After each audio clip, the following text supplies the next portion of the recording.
Muy buenos días para todos. Buenos días. El Señor los bendiga maravillosamente. Que el Señor los llene de su gracia y de su favor.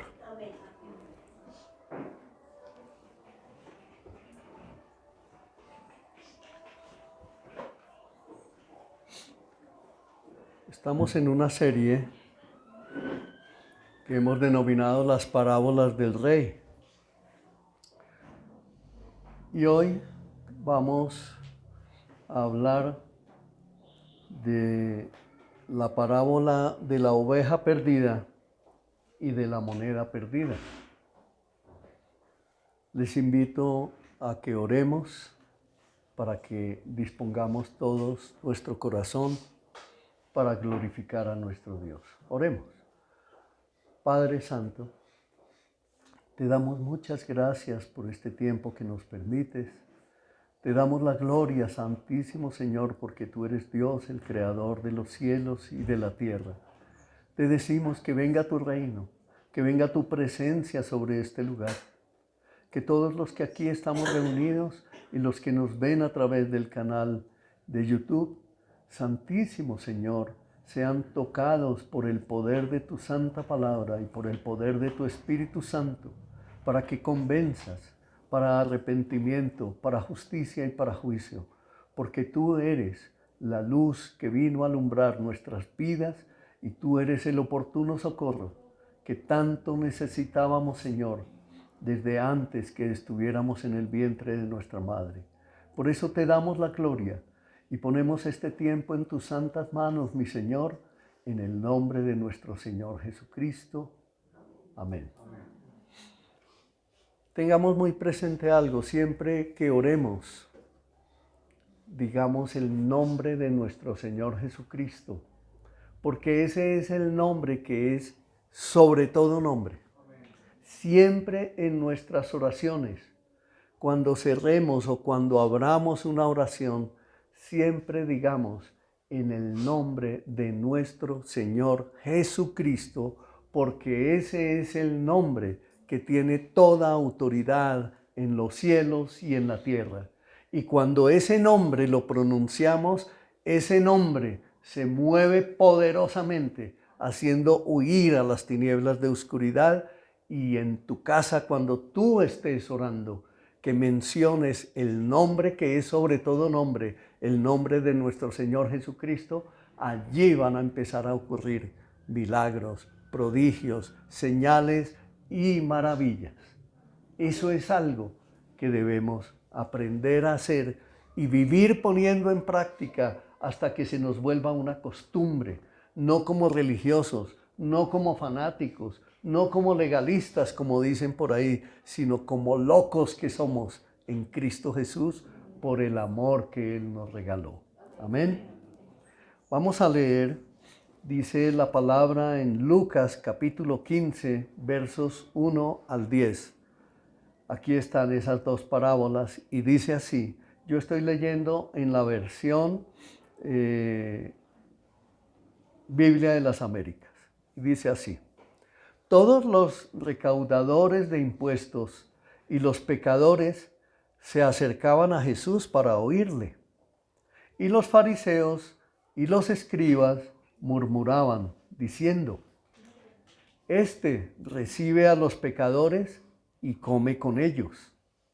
Entonces él les refirió esta parábola diciendo, ¿qué hombre de vosotros, si tiene 100 ovejas y una de ellas se pierde, no deja las 99 en el campo y va tras la que está perdida hasta que la haya? Al encontrarla, la pone sobre sus hombros gozoso y cuando llega a su casa, reúne a los amigos y a los vecinos diciéndoles, alegraos conmigo, porque he hallado mi oveja que se había perdido. Os digo que de la misma manera habrá más gozo en el cielo por un pecador que se arrepiente que por 99 que no necesitan arrepentimiento. Y luego la parábola de la moneda perdida. Y dice, ¿o qué mujer, Si tiene 10 monedas de plata y pierde una moneda, ¿no enciende una lámpara y barre la casa y busca con cuidado hasta hallarla? Cuando la encuentra, reúne a las amigas y vecinas diciendo: alegraos conmigo, porque he hallado la moneda que había perdido. De la misma manera os digo, hay gozo en la presencia de los ángeles de Dios por un pecador que se arrepiente. Amén. Amén. Esto es algo muy especial, lo que el Señor tiene para enseñarnos el día de hoy. Aquí vemos dos grupos de personas, ¿cierto? Hay, en la parábola de la oveja perdida, hay dos grupos de personas. Hay 99 y hay una perdida. O bueno, sigamos allá en el campo con las ovejas. Hay 99 ovejitas que no necesitan, ¿qué? Sí, no necesitan cuidado. Y el pastor, ¿qué hace? Se va detrás de la que salió huyendo. Y esa ovejita es el otro personaje de la historia. Pero aquí hay algo curioso. Dice: os digo que de la misma manera habrá más gozo en el cielo por un pecador que se arrepiente que por 99 que no necesitan arrepentimiento. Y miremos esto.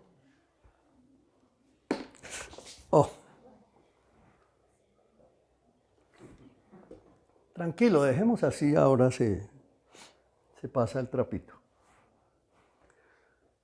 Tengamos esto presente.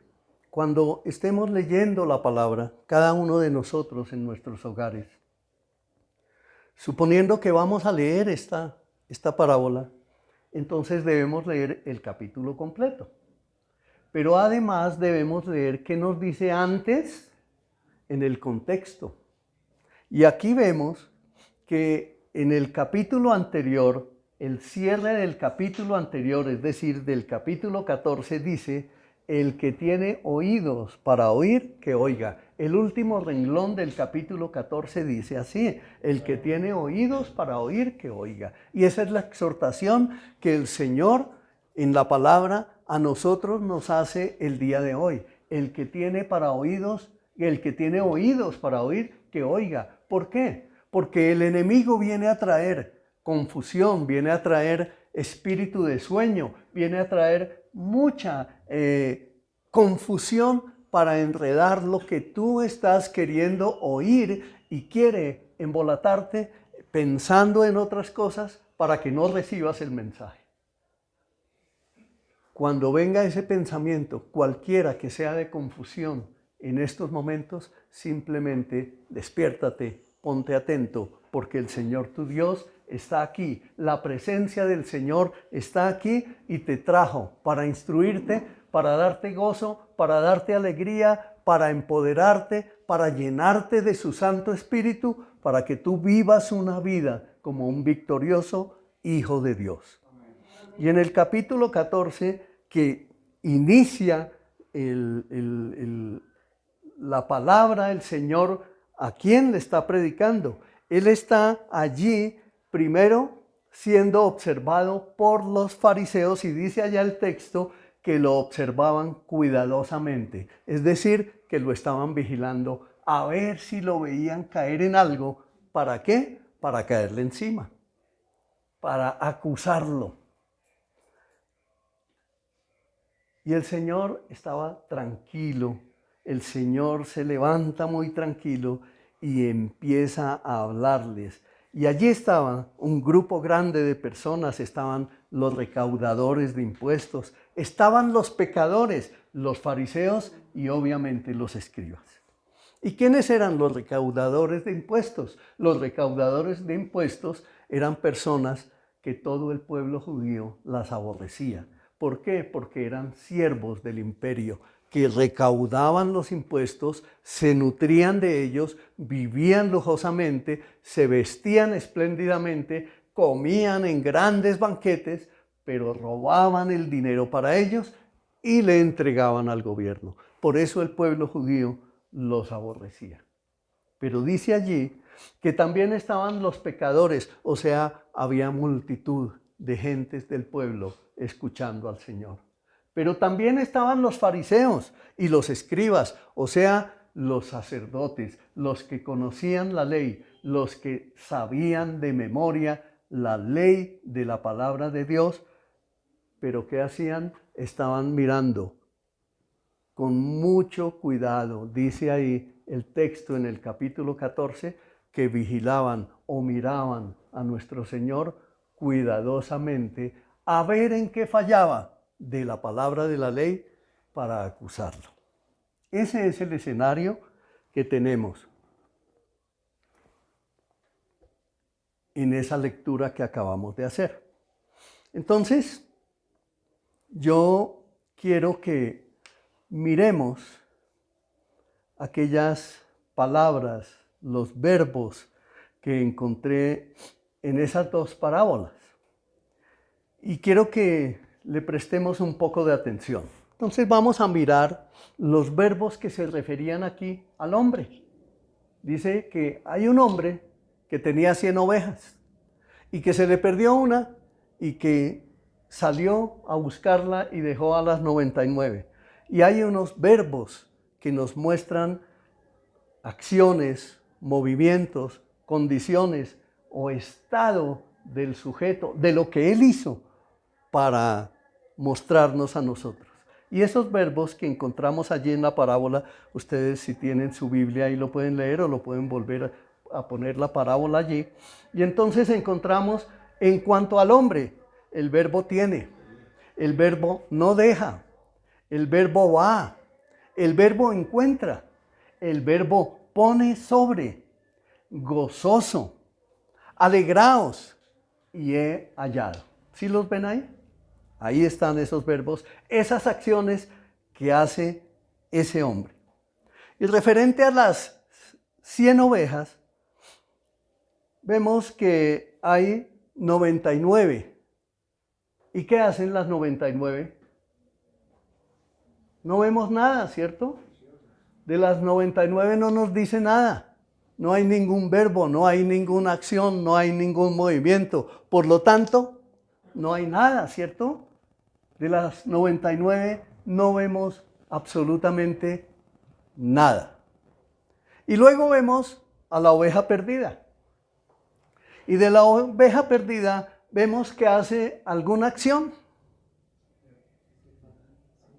Sí hace una acción, ¿cierto? ¿Cuál?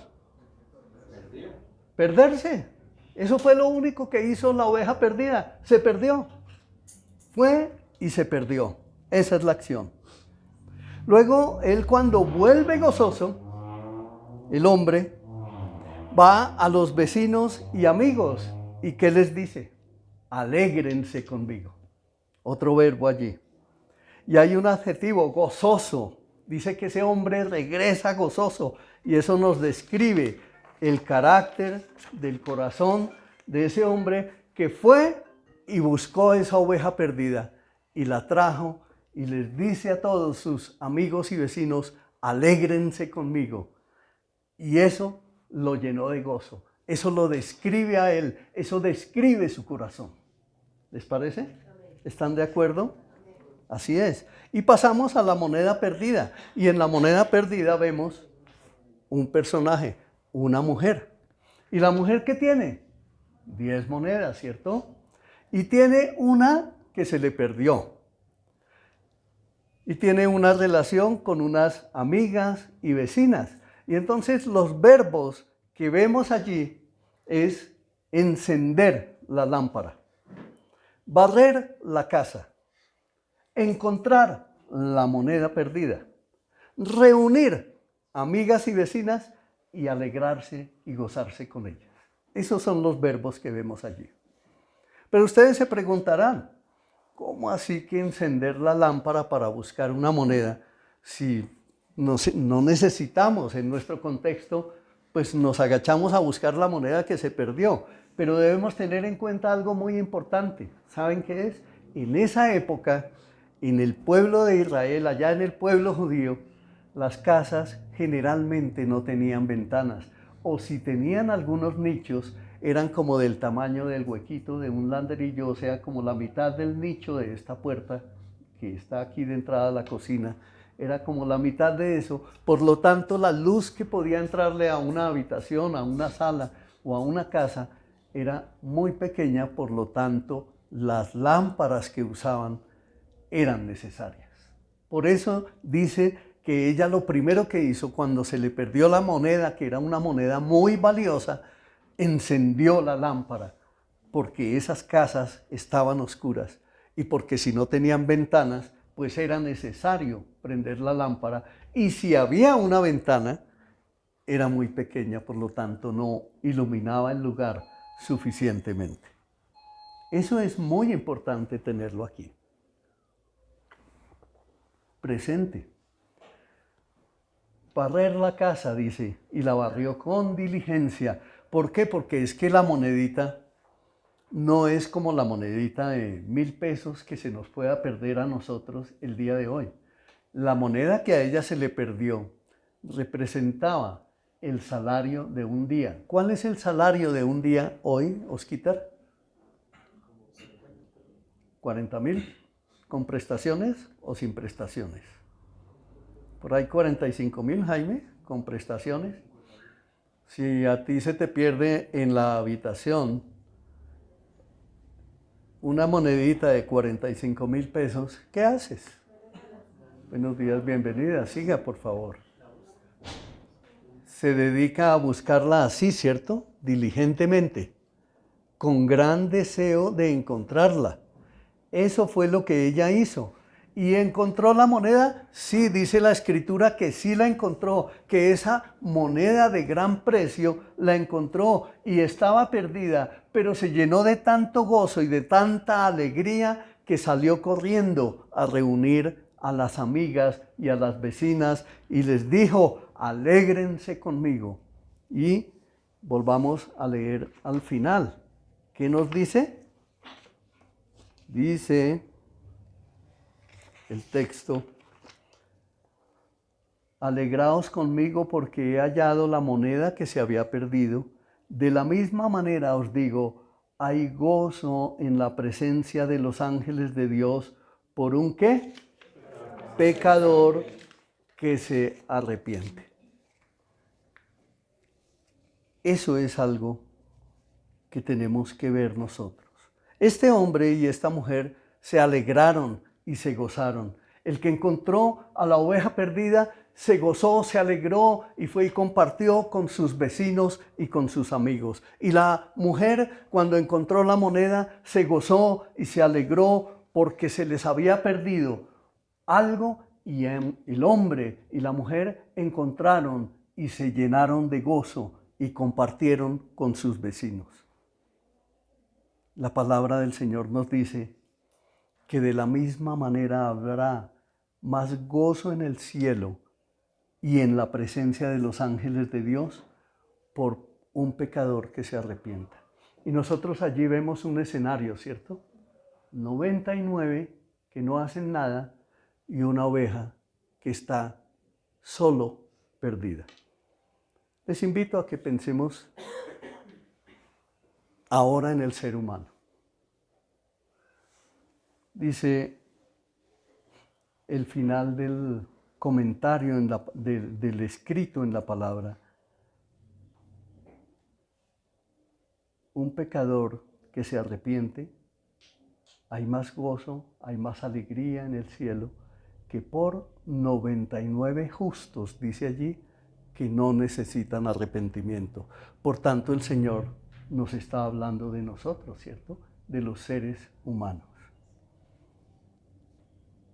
Esos 99 dice que no necesitan arrepentimiento. Y en Lucas 5, 31 al 32 dice: respondiendo Jesús les dijo: los sanos no necesitan médico, sino los que están enfermos. No he venido a llamar a los justos, sino a pecadores al arrepentimiento. ¿Y alguien me quiere recordar lo que dice ese mismo versículo en la versión NTV? ¿Alguien que lo tenga de memoria? Cualquiera que sea valiente. Jesús le respondió. La gente sana no necesita médico. Sí. Los enfermos sí. No he venido a llamar a los que se creen justos, sino a los que saben que son pecadores y necesitan arrepentirse. Exactamente, sino a los que saben que son pecadores y necesitan arrepentirse. ¿Y los 99 necesitaban arrepentirse? No, porque ahí dice que no. Dice que no necesitaban arrepentirse. La Escritura nos dice que ellos, esos 99 justos, no necesitaban arrepentirse.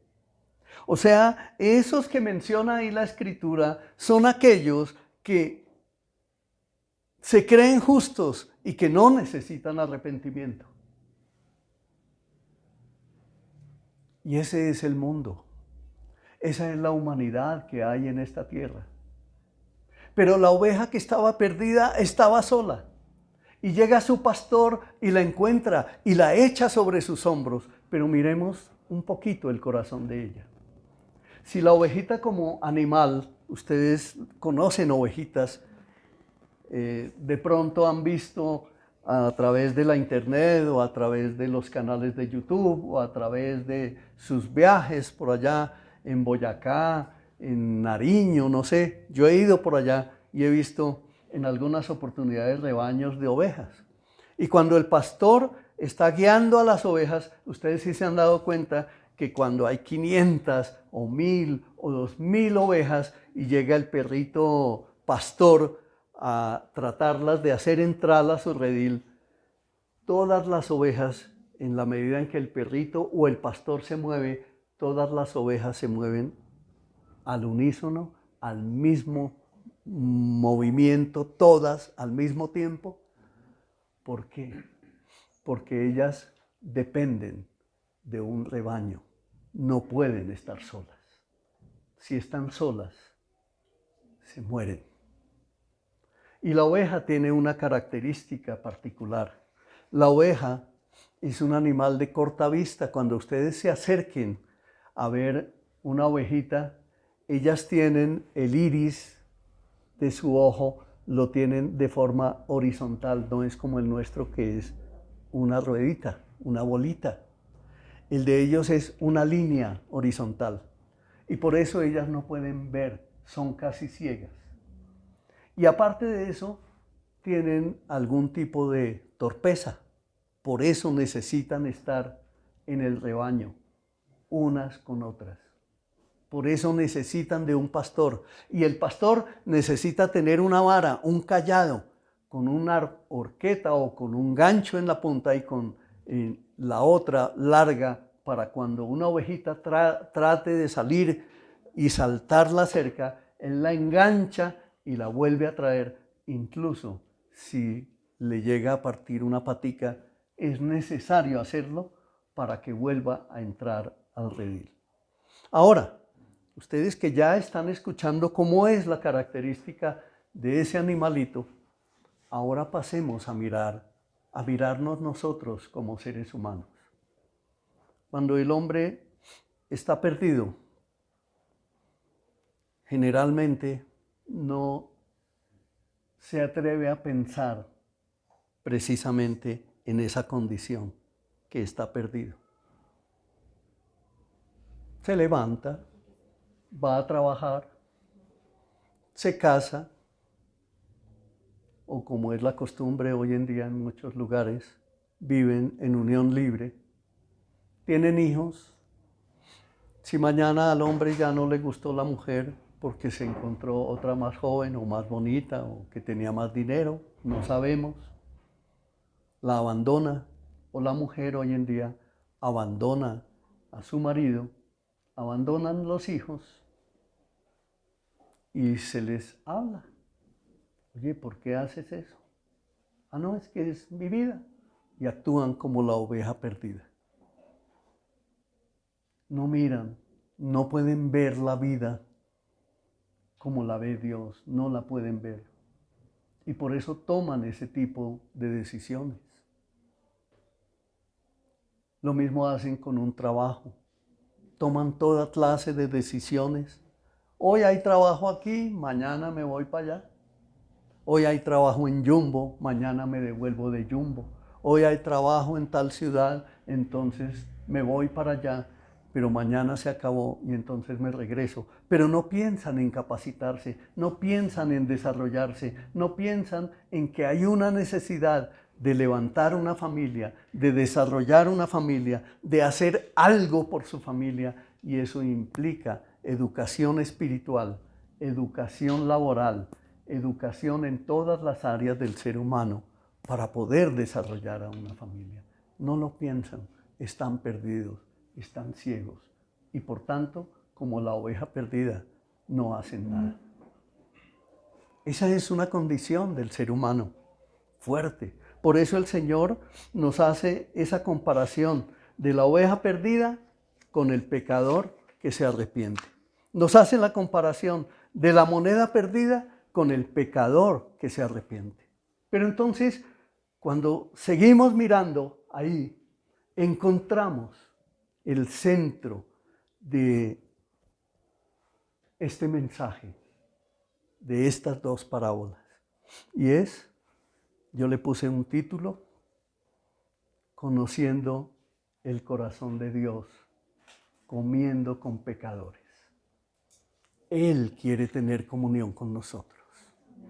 Él quiere venir a darnos el verdadero alimento que todos necesitamos.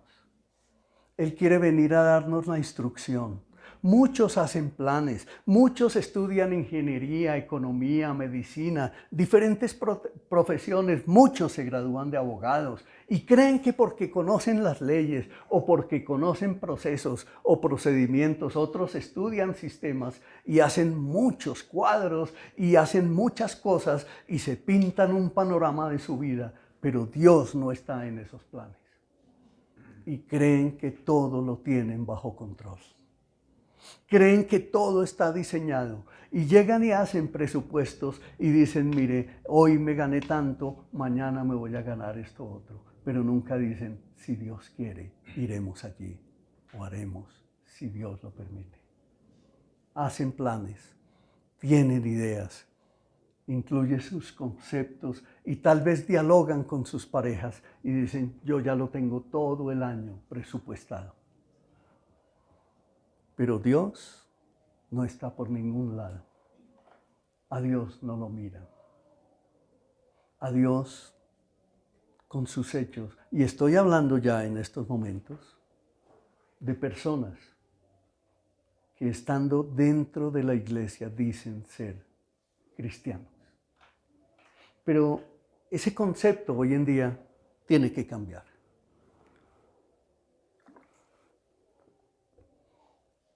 Y es la oportunidad para decirte a ti, mi hermano, tú que estás aquí el día de hoy,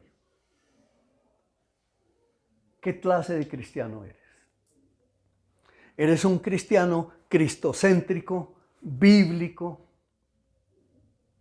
¿Eres un verdadero creyente en Cristo que vives en comunión con Dios a través de la palabra?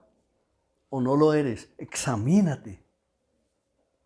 En Juan 4:34 Jesús les dijo, mi comida es hacer la voluntad del que me envió y llevar a cabo su obra.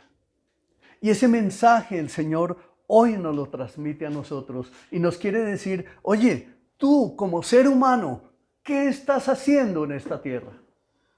¿A qué viniste a esta tierra? Y Dios viene y te dice, yo tengo un propósito, tengo un plan para tu vida. Yo, desde antes de la fundación del mundo, te escogí, te llamé y te elegí. Y hoy estás aquí sentado escuchando el mensaje y el Señor está hablando a tu vida y te está diciendo, oye, yo vine como enviado por mi Padre, y vine a hacer la voluntad de Él, y me entregué a morir en la cruz por causa de tus pecados, y derramé allí toda mi sangre, y tomé toda la carga de los pecados tuyos y de toda la humanidad, y los puse sobre mis hombros, y mi Padre me aborreció y me maldijo por eso, y por eso fui a la cruz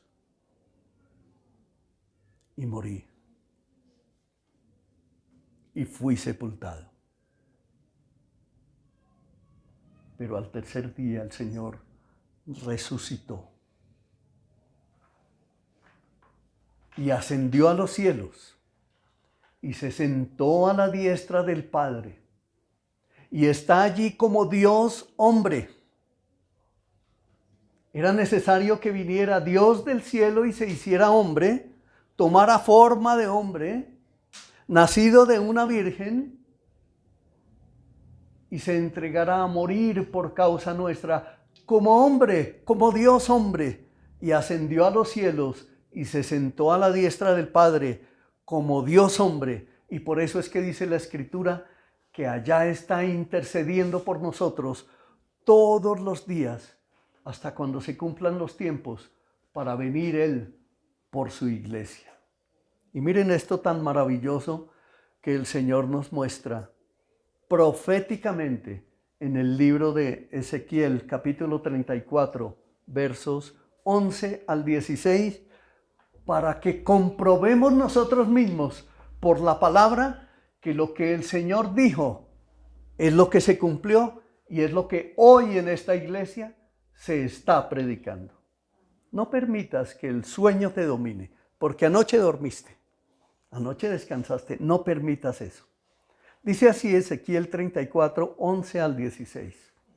Porque así dice el Señor Dios: he aquí, yo mismo buscaré mis ovejas y velaré por ellas, como un pastor vela por su rebaño el día que está en medio de sus ovejas dispersas. Así velaré yo por mis ovejas y las libraré de todos los lugares a donde fueron dispersadas un día nublado y sombrío. Las sacaré de los pueblos y las juntaré de las tierras, las traeré a su propia tierra y las apacentaré en el monte de Israel. Por las barrancas y por todos los lugares habitados del país las apacentaré. En buenos pastos y en altos montes de Israel estará su apacentadero. Allí reposarán en apacentadero bueno y apacentarán en ricos pastos sobre los montes de Israel. Yo apacentaré mis ovejas y las llevaré a reposar. Declara el Señor Dios, tenga en cuenta, declara el Señor Dios. Aquí Dios está hablando, mis hermanos. Dice: buscaré la perdida, haré volver a la descarriada, vendaré la perniquebrada y fortaleceré la enferma, pero destruiré, y escúchelo bien, mi hermano, destruiré la engordada y la fuerte la apacentaré con justicia.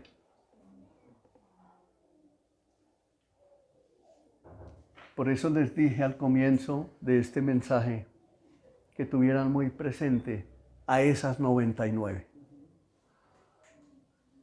Dice la Escritura que ellas no necesitaban arrepentimiento.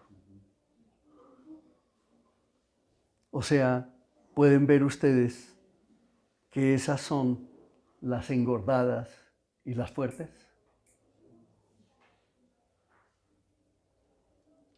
Dios nos libre, Dios nos guarde de creernos cristianos, suficientemente cristianos, cuando ni siquiera somos cristocéntricos, bíblicos.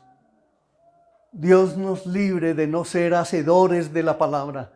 Dios nos libre de no ser misericordiosos. Dios nos libre de no estar mirando a nuestros hermanos con misericordia como Él nos miró. Dios nos guarde nuestro corazón y Dios venga a nuestras vidas. Dios nos visite en esta comunidad para que hagamos única y exclusivamente la voluntad de nuestro Dios. Y debemos aprender esto. No podemos llamarnos cristianos si no somos bíblicos, si no somos cristocéntricos. Si predicamos la palabra pero no la vivimos, no somos cristianos. No podemos seguir siendo mentirosos. No podemos andar por ahí diciendo que somos cristianos si nosotros no amamos a nuestro prójimo. No podemos seguir haciendo eso. Y nuestro prójimo es todo lo que está cercano a nosotros. Del latín proximus, que significa próximo, el que está cercano. Nosotros tenemos que acudir. Tienes poquito para dar, da de lo poquito que tienes. Tienes mucho para dar, da de lo mucho que tienes. Tienes solo 1 libra de arroz, comparte la mitad con otro. Pero ese es el Dios que nosotros tenemos. Ese es el corazón de nuestro Dios, el que se sentó a comer con pecadores. El corazón de Dios es el que hoy nos está hablando y nos está diciendo, oye, yo quiero hacer de ti una familia fuerte, una familia poderosa, una familia bíblica, cristocéntrica, una familia con visión de futuro. Amén. ¿Quieres eso para tu vida? Cree en el Señor Jesucristo y serán salvos tú y tu casa. Créelo, créelo. Al que cree todo le es posible, dice la Escritura. Vemos nosotros entonces aquí a un Dios que cuando va y recoge la oveja y la pone sobre sus hombros, nos está mostrando que Él es el que sana, que tenemos un Dios que sana, que tenemos un Dios que restaura, que tenemos un Dios que hoy hace milagros, que tenemos un Dios que salva, que tenemos un Dios que hace nuevas todas las cosas, que tenemos un Dios que se goza con sus hijos. Eso es algo en lo que nosotros debemos meditar, reflexionar y no vivir como cristianos diciendo que hacemos cuando nuestra vida es otra. No podemos seguir mintiendo. Tenemos que ser transparentes. El hombre que se para aquí a predicar la palabra, antes de venir con el mensaje, ha llorado mucho por ustedes. Horas, madrugadas, horas, orando por cada uno de ustedes, llorando, suplicando al Señor, para que el corazón de todos sea uno, como el Padre y el Hijo son uno. Eso es lo que Dios quiere en esta comunidad. Pero ¿saben qué? Nos resistimos, nos oponemos. Nos inventamos excusas. Decimos que no tenemos tiempo. ¿Cuántas horas dedicamos a un celular? ¿Cuántas horas? ¿Cuántas horas dedican muchos a planear su mes?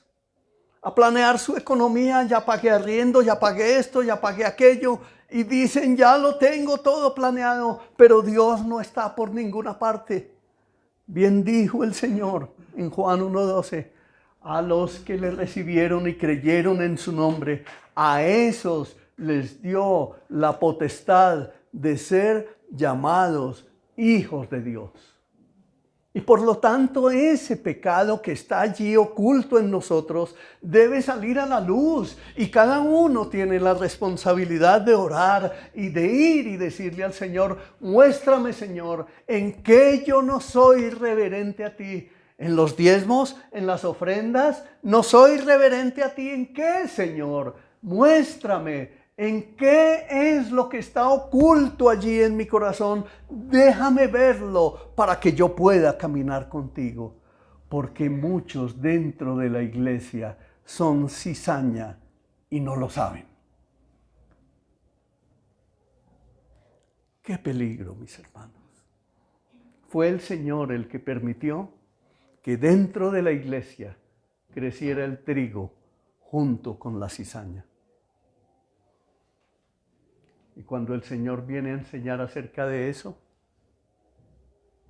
¿se acuerdan de una parábola que dijeron los siervos? Y entonces la cortamos y la echamos fuera. Y Él dijo, no, déjenla que crezca junto con el trigo, porque mañana será cortada y echada en el fuego. Y nosotros como creyentes No podemos ser de esos.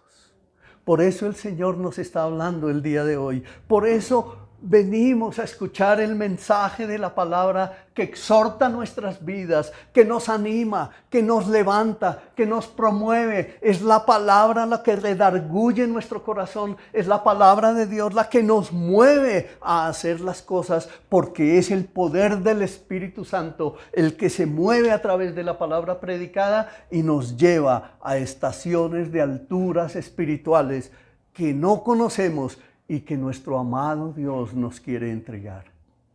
Necesitamos cada uno de nosotros ir a alturas espirituales y no quedarnos como cristianitos enanos que no sabemos nada. Necesitamos conocer, necesitamos orar, necesitamos velar, necesitamos ayunar, necesitamos meditar, reflexionar y aplicar a nuestra vida la palabra, porque si no, estamos siendo mentirosos y no podemos mentir al Dios vivo que todo lo ve. No podemos seguir haciendo eso. Nuestra vida tiene que cambiar.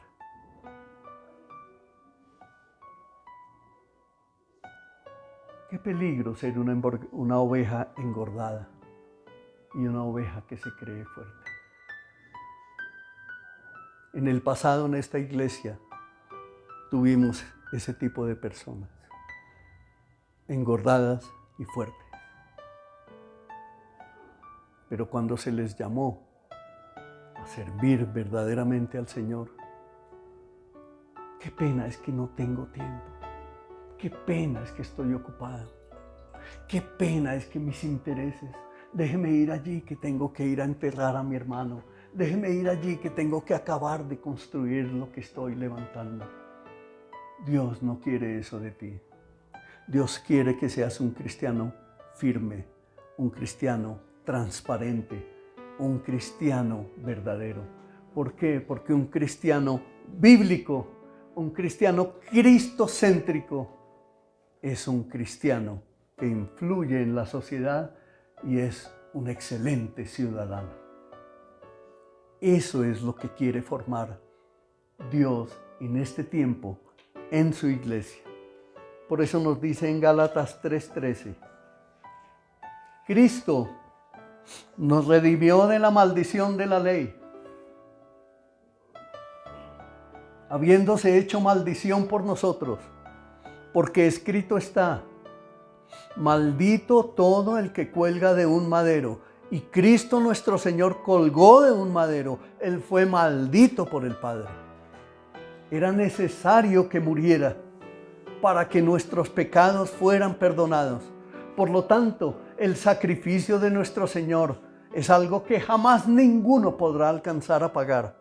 Ese favor que nos dio, esa redención que Él compró para nosotros, esa justificación que Él hizo por nosotros, nadie, ni uno solo de nosotros, por oro que hubiera en esta tierra y que lo tuviera todo como propio, jamás podría alcanzar el valor de la salvación que Cristo Jesús compró para nosotros y que el Padre nos otorgó por gracia para darnos el oportuno socorro.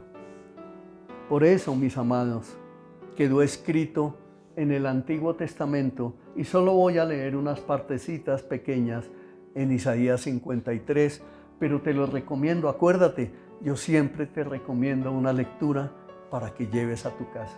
¿Te acuerdas la del domingo pasado? El Salmo 139. Hoy partes de Isaías 53 que dice así: ¿quién ha creído nuestro mensaje? ¿A quién se ha revelado el brazo del Señor? ¿Hoy has tenido revelación, iglesia?